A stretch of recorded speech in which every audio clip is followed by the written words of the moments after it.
4 problem இருக்கும். இதுலயே வந்து செகண்ட் ப்ராப்ளம் எப்படி போடலாம் ஓகே சார். அதுதான். இதே கான்செப்ட் என்ன அப்ளை பண்ண போறீங்க?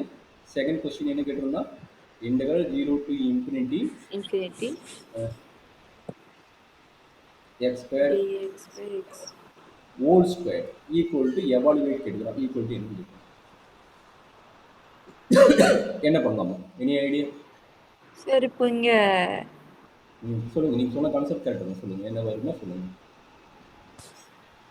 இதே ரெண்டு டேர்மா எடுத்துக்கோங்க sir. 1 by x square very good. Plus a ஸ்கொயரையும் எக்ஸ் ஸ்கொயர் பிளஸ் dx திருப்பி dx by அப்போ டேரெக்டாக என்ன செய்யலாம்? ஏக்கு பதிலாக பியோ அப்ளை பண்ணால் இன்னும் பிக்கு பதில் ஏ அப்ளை பண்ண முடியும். அப்போ என்னாச்சு? 2 டைம்ஸ் ஆஃப் ஏ இன்ட்டு பியோட a square a into a plus b அப்போ ஏ ப்ளஸ் பி கரெக்டுங்களா? 2 ஆமாம் சார். அப்போ என்னாச்சு? இங்கே 2 இங்கே 2a 5 by அப்போ 5 by 4 a square a cube அப்போ 5 பை 4 ஏ கியூப் கரெக்டாமா? ஆமாம் சார். அவ்வளோதான். அப்போ இதை நீங்கள் தனி ப்ரூஃபாக கேட்டால் என்ன பண்ண போறீங்க? தனியாக இது ப்ரூஃபாக கேட்டால் நீங்கள் என்ன பண்ண போறீங்க?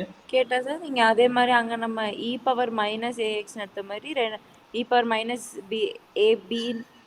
பிஎக்ஸ்னு ஒரு டைம் எடுத்தோம் சார். அது ரெண்டையுமே ஏஎக்ஸ்னு எடுத்துப்போம். ஏஎக்ஸ்னு எடுத்து வெரி குட். இதே மாதிரி f of x and g x ரெண்டுமே வந்துட்டு இ பவர் மைனஸ் ஏஎக்ஸ்னு எடுத்து போடுவோம். எடுத்துக்கிட்டு என்ன கண்டுபிடிக்க போறீங்க? மேலே நியூமரேட்டர் 1ன்னு வர கான்செப்ட்ல நம்ம என்ன பண்ணுவோம்? ஃபோரியர் காஸ் ட்ரான்ஸ்ஃபார்ம் தான் இருக்கும். ஃபோரியர் காஸ் அது மட்டும் தான் மெயின் கான்செப்ட்.